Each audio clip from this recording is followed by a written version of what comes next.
Class 11th के सभी विद्यार्थियों, आज हम बेटा ना सेट ए और सेट बी दोनों पेपर को एक साथ सॉल्यूशन के साथ देख रहे हैं।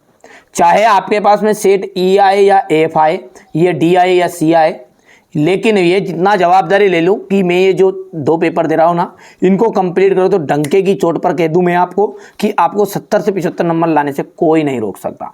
चलिए तो बिना किसी देरी के हम अच्छे से वीडियो को शुरू करते हैं। मीरा अपना सर्वस्व मानती है। मीरा जो है कृष्ण को अपना सर्वस्व मानती है। हिंदी का प्रथम उपन्यास माना जाता है। तो हिंदी का जो प्रथम उपन्यास है वो है परीक्षा गुरु। क्या है? परीक्षा गुरु को माना जाता है। चित्रपट संगीत का पर्याय कहा गया है लता मंगेशकर को। इसके बाद में अगला देखते हैं, पटकथा की मूल इकाई है तो ये दृश्य। संक्षेपण में जो गुण नहीं है, देखिए संक्षेपण में स्पष्टता भी रहती है, संक्षिप्तता भी रहती है, ठीक है, और विस्तार भी रहता है, लेकिन आपकी शुद्धता उसमें नहीं रहती है। अगला है, भवानी प्रसाद मिश्र अपने पिता के कौन से पुत्र थे? तो हो जाएगा 5वें। कौन से पुत्र थे? 5वें पुत्र थे। अक्क महादेवी का विवाह जैन राजा कौशिक के साथ हुआ था। यहां पर मैं लिख देता हूं कौशिक। पूरा सॉल्यूशन मिलेगा 1 से लगाकर 23 तक के क्वेश्चन होगा। आप तो जिन बच्चों को वास्तव में अच्छे नंबर चाहिए ना, तो मैं आपको पेपर जो बता रहा हूं ना, उनको आप कंप्लीट करिएगा। ये सेट ए है, इसके बाद में सेट बी है मिलेगा, सेट सी भी मिलेगा और डी भी मिलेगा, पूरा सॉल्यूशन के साथ, यानी कि विथ सॉल्यूशन। धनराम जो है 3रे दर्जे तक ही स्कूल का मुख देख पाया था। तो यहां पर लिख देते हैं 3रे। भारतीय संगीत में मुख्य वाद्य वीणा रहा है। जन संचार का लोकप्रिय और सबसे नया माध्यम है इंटरनेट।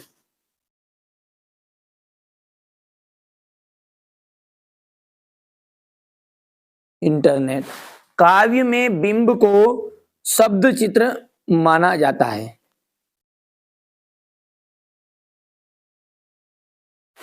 ठीक है, इसके बाद में आगे बढ़ते हैं और अगला देखते हैं क्या है आपका। ठीक है, चलिए इसके बाद में अब आगे बढ़ते हैं तो आएगी आपकी जोड़ी। यहां से देखेंगे, वो भी अच्छे से समझ रहा हूं मैं तो, है ना, अच्छे से समझा रहा हूं एक एक चीजों को, ताकि आपको, ठीक है। देखिए यहां पर ये कुल की हानि, ये मिसप्रिंट है, यहां पर ये आपकी कुल की हानि। तो देखिए कुल की हानि का जाएगा परिवार की मर्यादा। ओस के फूल, ओस के फूल है हमारा गद्य संग्रह है। ठीक है, गरबा, गरबा कहां पर प्रसिद्ध है? ठीक है, गुजरात में, है ना। चलिए, मानव ज्ञान से संबंधित सूचना विश्व ज्ञान कोश। विभत्स रस का स्थायी भाव जुगुप्सा। शब्द युग्म, शब्द युग्म कितने प्रकार के होते हैं? तो 6 प्रकार के होते हैं। एकमात्र सहारा अंधे की लाठी, इसका एकदम राइट ऑप्शन रह जाएगा। आगे बढ़ते हैं तो एक वाक्य में उत्तर है। ये क्या है अब अगला आपका? एक वाक्य में उत्तर। देखिए क्या है, जगनीक द्वारा रचित कृति का नाम बताना है तो परमाल रासो।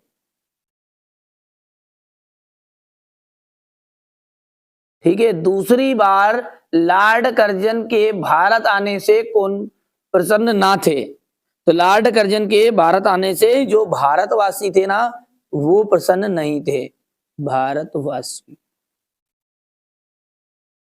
आलो आदरी किस भाषा का शब्द है? बंगाली भाषा का शब्द है।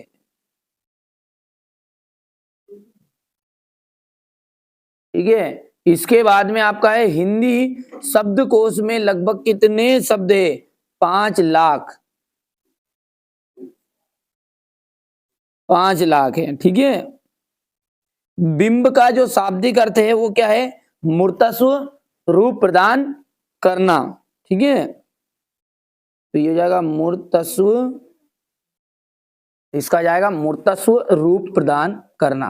ठीक है, मूर्तस्व प्रदान करना।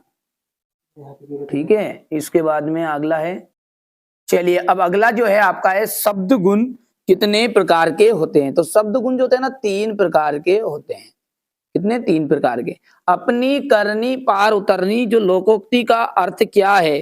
देखो, अपनी करनी का मतलब होता है अपने परिश्रम से ही व्यक्ति को सफलता मिलती है। यानी कि क्या आप कह रहा है ये कि स्वयं के परिश्रम से ही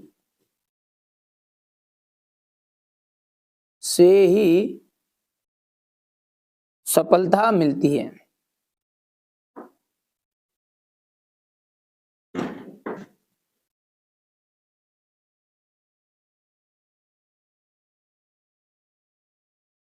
ठीक है, इसके बाद में अगला है आपका धनराम कुशाग्र बुद्धि का बालक था। ठीक है भैया, यहां पर सत्य है या असत्य है? तो धनराम जो था ना थोड़ा मंद बुद्धि बालक था, इसलिए ये हो गया आपका असत्य। आगे की बात करें तो कृष्णा सोबती ने देश भक्ति से संबंधित कहानियां लिखी। असत्य है। तातुस ने बेबी को पढ़ने के लिए बांग्ला अभिधान पुस्तक दी थी। असत्य है। ठीक है, टिप्पणी का मुख्य उद्देश्य मामलों को लटकाना है। असत्य है। रोला जो है एक मात्रिक चिन्ह बिल्कुल। और अंतिम जो है आपका ये भी आपका सत्य रहेगा। अब यहां से आगे के क्वेश्चन आप ध्यान से देखो और इसका मैं पूरा सॉल्यूशन आपको दे रहा हूं। क्वेश्चन नंबर 6 से कि प्रगतिवाद के 2 कवि और उनकी एक-एक रचनाएं बताइए। तो यहां से अपन इनको अच्छे से समझेंगे। ये देखिएगा, बढ़िया से कंप्लीट करना है। हमारा उद्देश्य यही है कि आप अच्छे अंक प्राप्त करें। तो प्रश्न 6 पढ़ते हैं। प्रगतिवाद के 2 कवि और उनकी एक-एक रचनाएं। देखिए, नागार्जुन युगधारा, सतरंगे पंखों वाली प्यासी पथराई आंखें। ठीक है, तो ये सतरंगे पंखों वाली दूसरी रचना होगी, तीसरी है प्यासी पथराई आंखें। केदारनाथ अग्रवाल युग की गंगा। ठीक है, और फूल नहीं रंग बोलते हैं। हो गया इतना। चलिए अगला देखते हैं। भारतेंदु युग के 2 लेखकों के नाम लिखिए। तो प्रताप नारायण मिश्र और चौधरी बद्री नारायण प्रेमधन। अगला है, कबीर ने अपने को दीवाना क्यों कहा है? देखिए, यहां पे दीवाना का अर्थ है पागल। ठीक है, किसी के प्रेम में डूबा हुआ व्यक्ति दीवाना कहलाता है। कबीर भी प्रभु की भक्ति में लीन है, जबकि संसार बहा आडंबरों में उलझकर ईश्वर की खोज कर रहा है। इसलिए कबीर ने कहा है कि उन्हें स्वयं को दीवाना कहा है। चलिए अगला देखते हैं। मीरा जगत को देखकर क्यों रोती है? ठीक है, मीरा कृष्ण के प्रति अनन्य की भक्ति जो है अनन्य है। वहां पूर्ण समर्पण के भाव के साथ अपने आराध्य को अपना पति मानकर उन पर अपना सर्वस्व न्यौछावर कर देती है, जबकि सांसारिक लोग निजी स्वार्थ के चलते उनकी आलोचना करते हैं, उन्हें उलाहने देते हैं और उन पर तीखे प्रहार करते हैं। यहां तक कि उन्हें विषपान करने के लिए भी विवश कर दिया जाता है। इसलिए मीरा जगत को देखकर रोती है।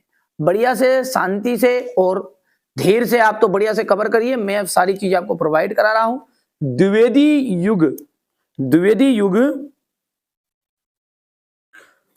युग की गद्य की कुछ विशेषताएं आपको देनी है। ठीक है, चलिए तो इसको समझते हैं आगे को।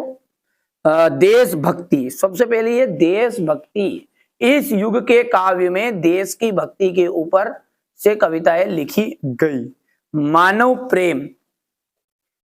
प्रेम, द्विवेदी युगीन कविताओं में मानवता के प्रति प्रेम की भावना विशेष देखने को मिलती है। तो ये आप लिख सकते हैं। तीसरा जो है, देखिए 2 पूछता है 2 नंबर में आता है, 3 नंबर तक आपसे कभी कभी पूछ लेता है ना। तो अंधविश्वासों तथा रूढ़ियों का विरोध।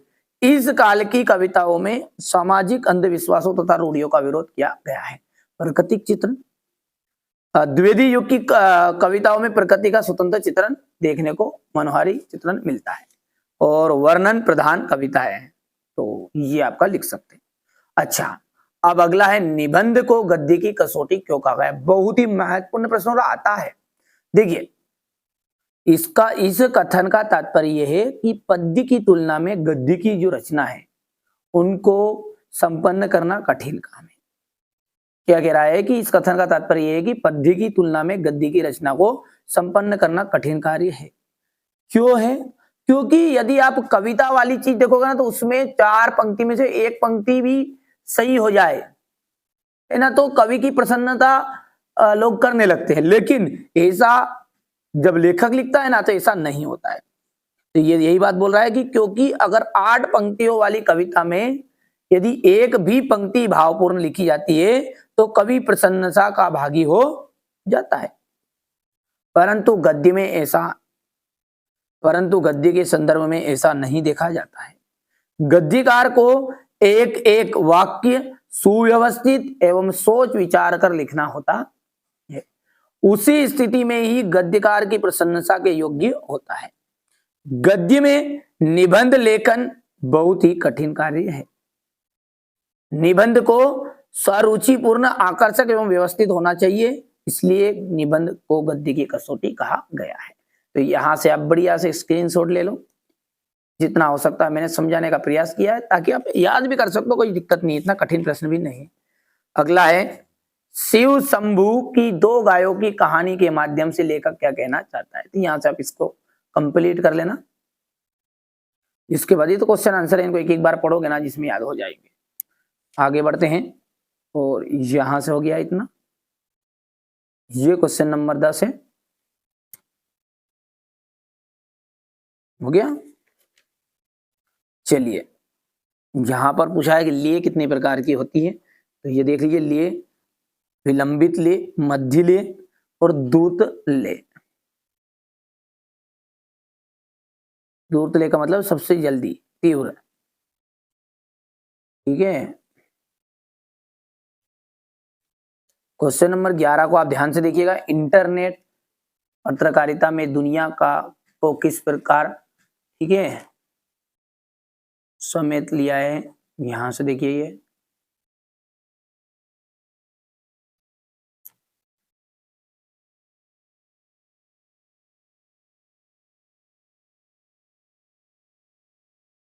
और पटकथा लिखते समय किन किन बातों का ध्यान रखना चाहिए। जैसे 5 पॉइंट बच्चों ने लिख दिए, 2 से 3 पॉइंट आप कर लोगे जिसमें काम हो जाएगा। देखिए ये प्रश्न तो आपको पता ही है, 10th में भी आता है, 9th में आता है, 12th सबको ये पता है ना। तो महाकाव्य और खंडकाव्य में अंतर, यहाँ से स्क्रीनशॉट ले लो। अब क्या पढ़ाऊं इसको, तो भर बच्चे बच्चे जानता है महाकाव्य और खंडकाव्य का अंतर को, तो ठीक है, ये हो गया इतना।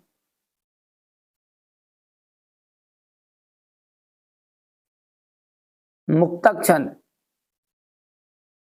यहाँ एक विषम छंद है, छंद मात्राओं का वर्णों का प्रतिबंध नहीं होता, इसमें नाद तथा ताल के आधार पर पंक्ति के ले का विधान कर गतिशील बनाने का अनुग्रह किया जाता है, यही मुक्तक छंद कहलाता है। तो इसको देखिए, ये उदाहरण बहुत ही अच्छा रहेगा इसमें कि कोई दीवान कहता है, कोई पागल समझता है। तो इस तरह से आप इसको कंप्लीट कर लेना, पढ़ो जिसमें, है ना, समझ में आ गया। ये मुक्तक छंद है। और लक्षणा शब्द शक्ति की परिभाषा, शब्द के मुख्य अर्थ में बाधा होने पर उसके सहयोग से रूढ़ी अथवा प्रयोजन के आधार पर अर्थ लक्षित कराने वाले शब्द शब्द शक्ति लक्षणा कहलाते हैं। यहां से देखिए प्रसाद गुण की परिभाषा,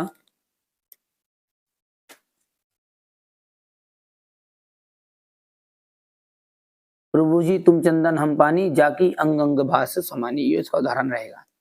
ये मुहावरा है, काला अक्षर भैंस बराबर, तो अशिक्षित होना, मोहन की जो पत्नी है उसके लिए काला अक्षर भैंस बराबर है। आंखों का तारा होना, ठीक है, बहुत ही प्यारा होना, तो यहां पर देख लीजिएगा, एक अनंत नाम का लड़का, वो अपने माता पिता के आंखों का तारा, इस तरह प्रयोग कर सकते हैं। राजभाषा की विशेषता लिखिए। देखिए राजभाषा क्या है, सरकारी कामकाज की भाषा है, यह शिक्षा के माध्यम में प्रयोग की जाती है, यहाँ रेडियो दूरदर्शन के प्रयोग में की जाती है। राजभाषा की राष्ट्रीयता की भावनाओं को बल मिलता है, तो गया ना। इसके बाद में निर्देशानुसार वाक्य परिवर्तन,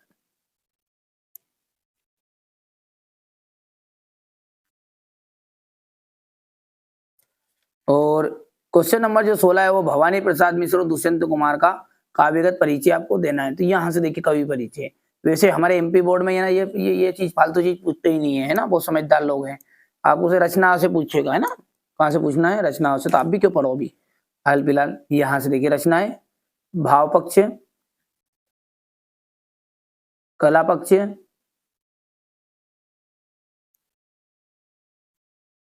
और ये साहित्य में स्थान। लेते आओ स्क्रीनशॉट तुरंत। ये दुष्यंत कुमार का है ना, ये रचनाएं हो गई है।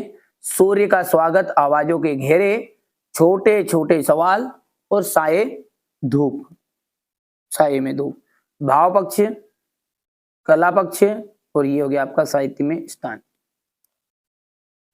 है ना। चलिए यहां से देखिए बाल मुकुंद गुप्त, तो ये इसका जीवन परिचय यहां से देखिए। ये इनका साहित्य परिचय लिखना है ना। ये यहां से रचनाएं देखिए, अपनी रचनाएं।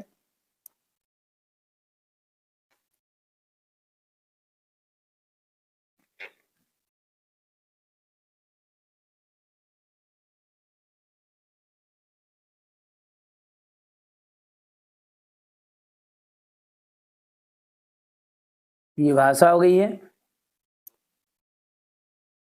ये शैली, और ये साहित्य में स्थान। चलिए इसके अथवा वाला प्रश्न ये है आपका,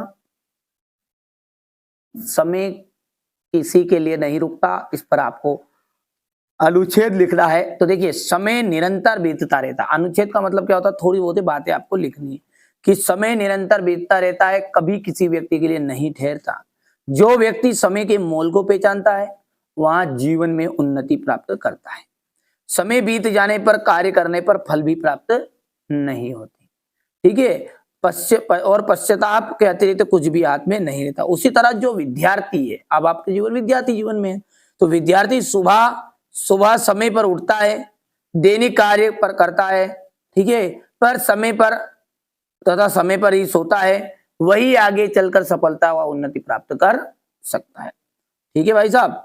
ठीक है, जो व्यक्ति आलस में आकर समय को गवा देता है, फ्यूचर यानी कि भविष्य उसका अंधकार में हमेशा हो जाता है। संत कवि कबीरदास जी ने भी कहा है, काल करे सो आज कर, आज करे सो अब, पल में परले होएगी बहुरी करेगा कब।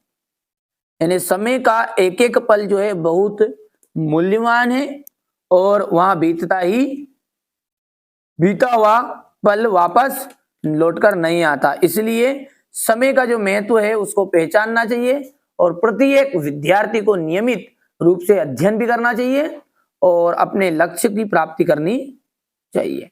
ठीक है, जो समय बीत गया उस पर अब, ठीक है, उस पर वर्तमान समय को बर्बाद ना करके आगे की सुध लेना ही बुद्धिमानी होती है। ठीक है भैया, चलिए आगे बढ़ते हैं। और क्वेश्चन नंबर जो 19 है, इसमें देख लीजिए आप, प्रश्नों को मैं आपको बताना पड़ेगा पहले। यहां से देखिए आप, ये है आपका क्वेश्चन नंबर 19। ये हो गया, ये ज्ञान राशि से संचित नाम का ही साहित्य है। तो ये आपका प्रश्न के अनुसार उत्तर है, ज्ञान राशि से संचित नाम का। ये बाकी और यहां पर बचा हुआ है। पहला प्रश्न है कि ज्ञान राशि से संचित कोश का नाम क्या। अच्छा, अब ये जो पूरे बड़े बड़े क्वेश्चन है ना, इनको मैं आपको एक सेपरेट वीडियो में और अलग से कवर करूंगा, है ना। यहाँ पे तो थोड़ा सा सॉल्यूशन दे रहा हूँ जल्दी जल्दी, है ना। ज्ञान राशि संचित नाम का जाएगा, देखिए साहित्य है। ठीक है, अगला दिया है उसने कि समाज का सर्वोत्तम फल है साहित्य। साहित्य किसे कहते हैं, तो ज्ञान राशि संचित कोश का नाम ही साहित्य हो गया है। ये सबका ही तो अगला फलाना ढिमका शीर्षक साहित्य हो गया है। सारांश पूछा तो ये सारांश कर देना आपको। ठीक है, हो गया इतना।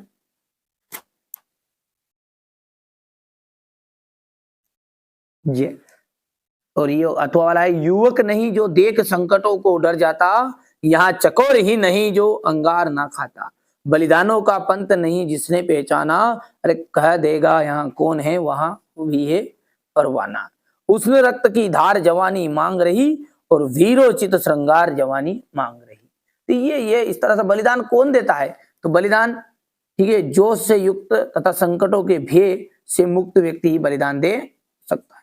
फिर दूसरा क्वेश्चन है आपका यहाँ पर कि संकटों को से कौन नहीं डरते, तो युवक नहीं डरते हैं। ठीक है, उष्ण का अर्थ क्या है, उष्ण का अर्थ होता है गर्म। यहाँ पर देखिए इसका शीर्षक क्या है, शीर्षक शीर्षक हो गया आपका जवानी, और सारांश यानी कि भावार्थ ये है, इस अंश में आह्वान किया गया है कि जवानी में संकट के खतरे, ठीक है, जवानी में संकट खतरे आदि से ना घबराकर बलिदान के त्याग के लिए तैयार रहना चाहिए। यौवन के गर्म रक्त में ही जवानी का श्रृंगार होता है। ये आपका हो गया। इसके बाद में हम यदि बात करें तो क्वेश्चन नंबर आपका 20 जो है, ये देखिए, पहले स्क्रीनशॉट ले लेना आप, है ना। हम तो एक एक करी जाना, दो ही कहे तिन्हीं को, दो गज निज नाहिन पहचाना। ठीक है, तो ये आपका दो ही, दोनों कर लेना, हाय रे ऐसा ना कहना, ये देख लिया ने, हो गया इतना। तो यहां से आप ये क्वेश्चन नंबर 20 को आप देख लीजिए, ये प्रसंग हो गया, ये व्याख्या हो गई। थोड़ा छोटा कर देते हैं ये, अभी यहां से ये संदर्भ हो गया, हाई वाला प्रसंग हो गया, और ये व्याख्या हो गई। और ये क्वेश्चन नंबर 21, क्वेश्चन नंबर 21 भी देख लीजिए, यहां पर है। और ये क्वेश्चन नंबर 22, और ये अंत में रहेगा 23। तो इनका भी सॉल्यूशन प्रिया से स्क्रीनशॉट लो आप, तो है ना। चलिए अगला देखिए, ये देखिए क्वेश्चन नंबर 21 प्रसंग हो गया, ये व्याख्या हो गई है आपकी।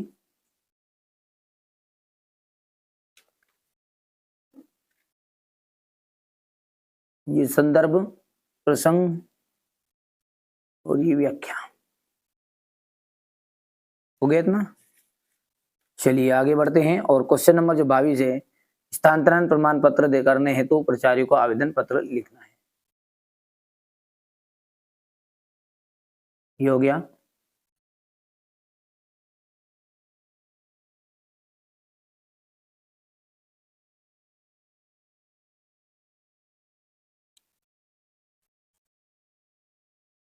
ठीक है,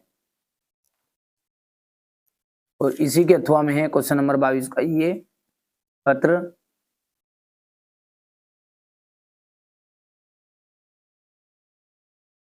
हो गया।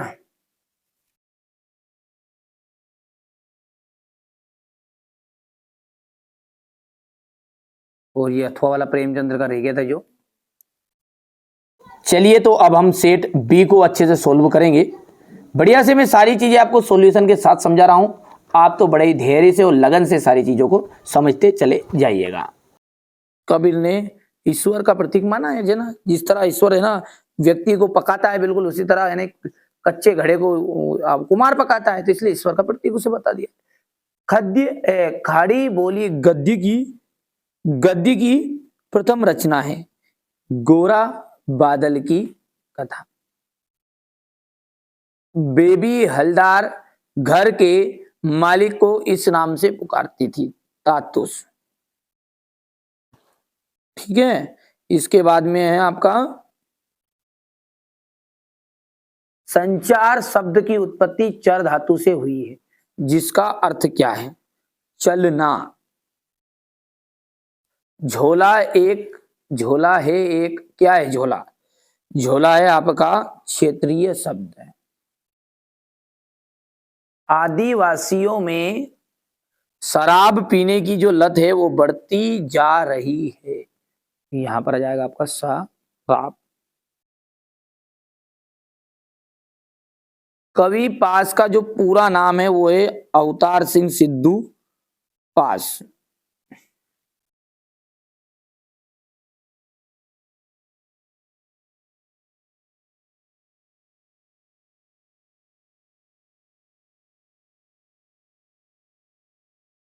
संधू पास है वो।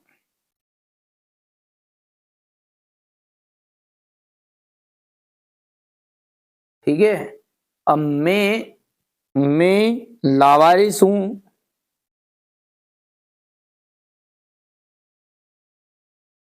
ये दबे हुए आदमी ने मुश्किल से कहा। मरुभूमि रेत की सतह के नीचे खड़िया पत्थर की एक पट्टी चलती है, खड़िया।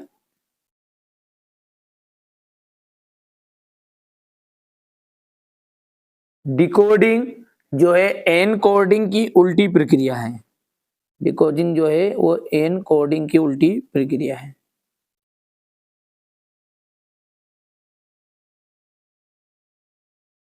वो आदि कवि वाल्मीकि कृत रामायण एक क्या है? महाकाव्य है।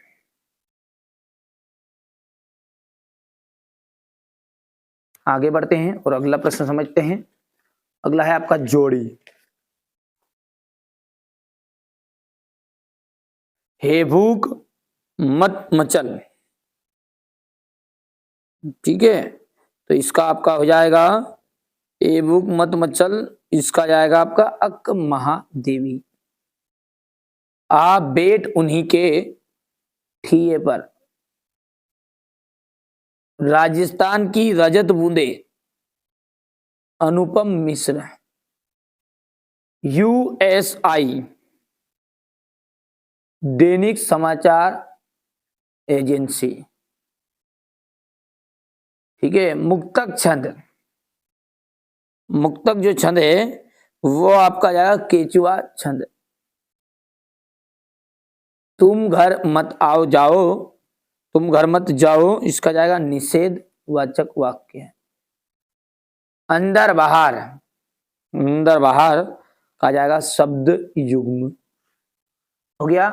अब पद्मावत किस कवि की रचना है? पद्मावत जो है वो है मलिक मोहम्मद जायसी।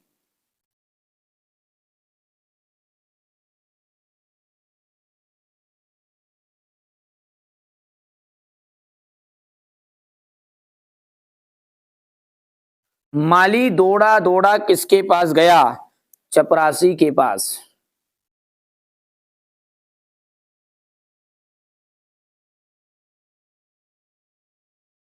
अजंता की दीवारों पर बने चित्रों को किसने बनाया? बौद्ध भिक्षुओं ने।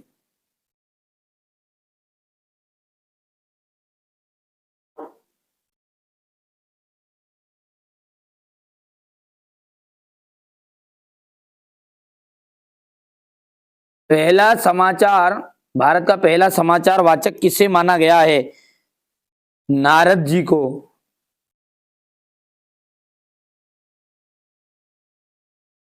कवि, किस कवि की पहचान एक भीम धर्मी के रूप में मिलती है? शमशेर सिंह बहादुर, ये पांचवा जाएगा आपका शम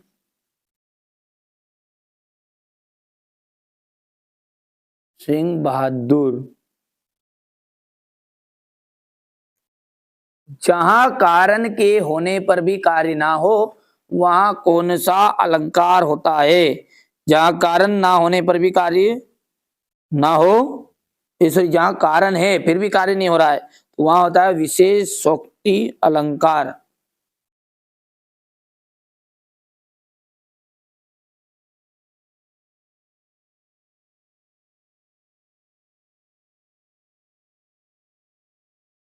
दो या दो से अधिक व्यक्तियों के बीच होने वाला संभाषण जो है वो संवाद कहलाता है। और अगला है सत्य सत्य। पंडित अलोपीदीन का लक्ष्मी पर अखंड विश्वास ना था। भैया अखंड विश्वास था, इसलिए ये बात हो गई गलत। बादलों के घेरे कृष्णा सोबती कहानी संग्रह है, ये बिल्कुल सत्य बात है। लता के गानों में करुणा रस विशेष प्रभावशाली रीति से व्यक्त होता है, ये आपका असत्य है। टेलीविजन सबसे प्रभावशाली एवं सशक्त संचार का माध्यम है, ये आपका बिल्कुल राइट बात है। करुण रस का स्थायी भाव क्या है? रति। मुहावरे का प्रयोग, क्योंकि रति नहीं होता शोक होता है, मुहावरे के प्रयोग से भाषा में चमत्कार उत्पन्न करता है, बिल्कुल राइट बात है। अब अगला देखिए, यहां से अपना क्वेश्चन नंबर 6 से आपके क्या है क्वेश्चन आंसर शुरू है, तो बढ़िया से इसको अपन अच्छे से समझते हैं ना, ठीक है, बढ़िया से समझाऊंगा मैं आपको इसे। ये कॉपी में सॉल्यूशन है ना, चलिए ये देखिएगा। यहां पर भक्ति काल को हिंदी साहित्य का स्वर्ण युग क्यों कहा जाता है? देखिए भक्ति काल में क्या है, सूरदास, तुलसीदास, कबीर, मीराबाई जैसी महान विभूतियां प्रकट हुई। इन्होंने क्या किया, समाज कल्याण के लिए रचना की। ठीक है, इस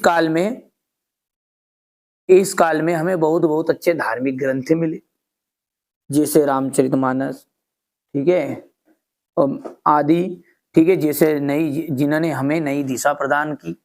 हर समस्या का समाधान हमारे रामचरितमानस में देखने को मिलता है। इस काल में ईश्वर के प्रति उत्कृष्ट प्रेम, समानता का भाव, गुरु महिमा, अहंकार की त्याग का भावना देखने को मिलती है। अतः हम कह सकते हैं कि ये जो काल है ना, हिंदी साहित्य का स्वर्ण युग कहा जाता है। थोड़ा सा छोटा करके बढ़िया से स्क्रीनशॉट आप ले लेना, अब है ना, ये हो गया। ठीक है भैया, अब अगला है नई कविता की विशेषताएं लिखिए। तो ये देखिएगा, नई कविता की विशेषताओं में सबसे पहली है लघु मानववाद का महत्व। तो नई कविता में मानव के जीवन को महत्व मानकर उसे अर्थपूर्ण दृष्टि प्रदान की है। प्रयोगों की नवीनता, इस युग में कविता में नए नए भावों को प्रस्तुत किया है। बिंब की खोज, इस युग के कवियों ने नए नए बिंबों की भी खोज की है। क्षणवाद का महत्व, बाकी इतने सारे आपको याद करने की जरूरत नहीं है, 3 पॉइंट आपको इसे भी, और एक केवल हेडिंग भी लिख के आया होगा जिसमें भी अपना काम चल जाएगा। ठीक है, अगला है क्वेश्चन नंबर 7 है, मायके आई बहन के लिए कवि ने घर का परिताप, कवि ने जो घर है उसको ये गलत लिख दिया यहाँ पर प्रश्न, घर का परिताप क्यों कहा है। देखिए, बहन बड़ी उमंग से अपने मायके आई होगी, है ना, उसने सोचा होगा कि पिता का घर जाकर अपने भाइयों बहनों से मिलूंगी, परंतु वहां जाकर उसे पता चला होगा कि उसका छोटा भाई यानी कि भवानी यानी कवि जो है जेल में है, जिसके कारण उसके मायके में दुख और उदासी छाई हुई है, तो उसे बहुत दुख हुआ होगा। इस कारण उसने परिताप का घर कहा। ठीक है, घर को क्या कहा, परिताप का घर। तो यहां से स्क्रीनशॉट लो। भाषा में झारखंडीपन से क्या अभिप्राय, भाषा में झारखंडीपन का अभिप्राय है झारखंड के लोगों की स्वाभाविक बोली से। अगला है संकलन त्रयी क्या है। यूनानी नाटकों में 3 समग्रता, यहां से देखिए स्क्रीनशॉट ले लीजिए, ये कहानी के तत्व है, यहां पर देख सकते हैं आप, है ना, ये बढ़िया से करना है कंप्लीट। इसके बाद में अपना लेखिका मियां नसरुद्दीन के पास क्यों गई थी। लेखिका साहित्यकार है, उनकी रुचि ऐसे साहित्य को जानने में है जो सामान्य व्यक्ति ना होकर विशेष हो। मियां नसरुद्दीन को रोटी पकाने की कला में महारत हासिल है। वे अपने पेशे की कला मतलब जो क्वालिटी उनके अंदर कला है उसको दर्जा देते हैं। ठीक है, इसे व्यक्तित्व, रुचियों और स्वभाव को जानने के लिए नसरुद्दीन के पास वो गई थी। यहां पर आप देख सकते हैं, ये प्रश्न अगला है।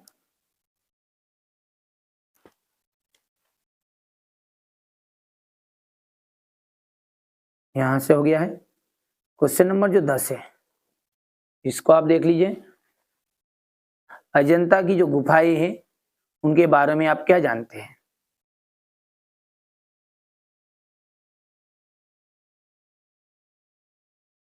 हो गया इतना। कुएं का मुंह छोटा क्यों रखा जाता है ना, ये देख लीजिए, स्क्रीनशॉट ले लेना यहां से, आप बढ़िया से कंप्लीट करो, है ना। आप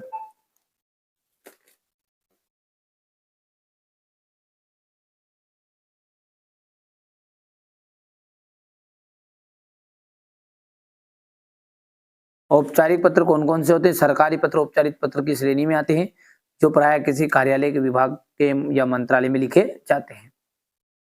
इसका अथवा है संचार क्रांति क्या है। हो गया इतना।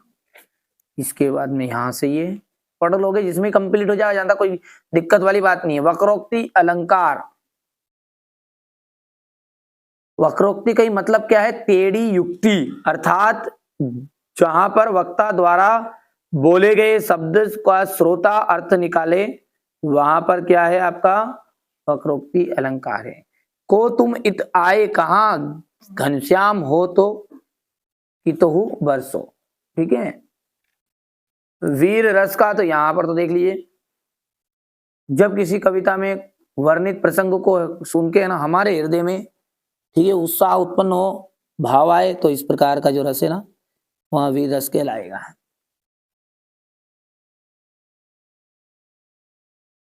उदाहरण लिख सकते हैं, सिंहासन हिल उठे, राजवंशों ने भ्रुकुटी तानी थी, बूढ़े भारत में आई फिर से नई जवानी थी, बुंदेले हर बोलो के मुख से हमने सुनी, कहानी थी खूब लड़ी मर्दानी, वो तो झांसी वाली रानी थी। यहां से देखिए गजल आ जाएगा, बगला है, हो गया। इसके बाद में ये यहां से इसका थोड़ा, ये क्वेश्चन नंबर आपका 14 है।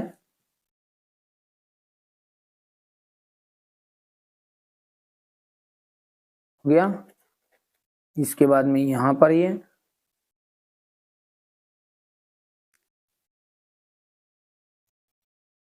निपात शब्द किसे कहते हैं, स्पष्ट कीजिए।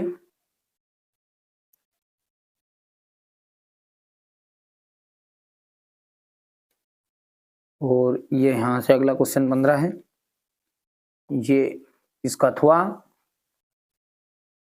अवतार सिंह सिद्धू पास अथवा कबीर का काव्यगत परिचय बताना है। जीवन परिचय यहां से देख लीजिए।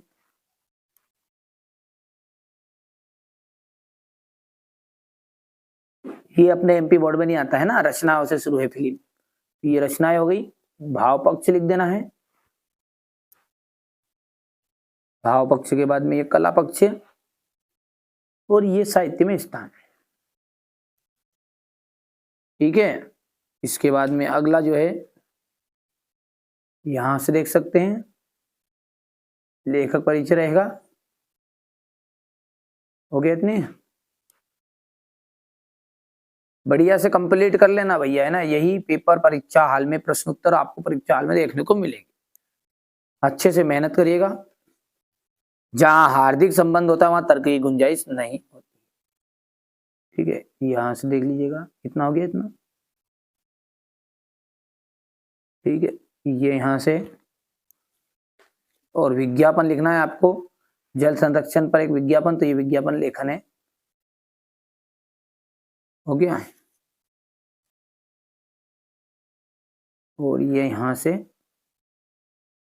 पठित गद्यांश बताने हैं। तो ये क्वेश्चन नंबर जो 19 है, इसको मैं आपको बता देता हूं कैसा रहेगा। ये आपका ये प्रश्न नंबर 19 है, यहां से। हो गया इतना, है ना। इसके बाद में आपका ये क्वेश्चन नंबर 19 के बाद में इसका अथवा जो रहेगा, ये प्रश्न है आपका, ये क्वेश्चन नंबर 19 के उपयुक्त गद्यांश का शीर्षक लिखिए। मनुष्य कैसा प्राणी है? तो देखिए, सच्चा मित्र हो गया, मनुष्य एक सामाजिक प्राणी है। ठीक है, ये मित्र समाज से अलग होकर किसके अस्तित्व की कल्पना नहीं कर सकते, तो मनुष्य के अस्तित्व की कल्पना नहीं कर सकते। ये यहाँ से देख सकते हैं। ठीक है, ये हो गया। और यहाँ से ये क्वेश्चन नंबर 20। ठीक है भैया, और ये इसका हुआ यहाँ तक, 20 तक तो देखो आप पहले। ये 19 हो गया है, 19 का ये भावार्थ का स्क्रीनशॉट लो यहाँ से। ये इसका अथवा, ये 19 का अथवा है ना, यहां से देख लीजिए इतना आगे। और ये क्वेश्चन नंबर 20, ये व्याख्या हो गई इतना। इसके बाद में इतनी आ जाएगी यहां से,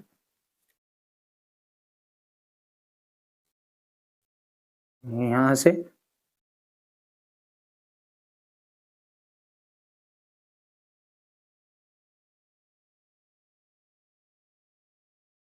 भी। इसके बाद में क्वेश्चन नंबर 21 है, उसको देखिए आप।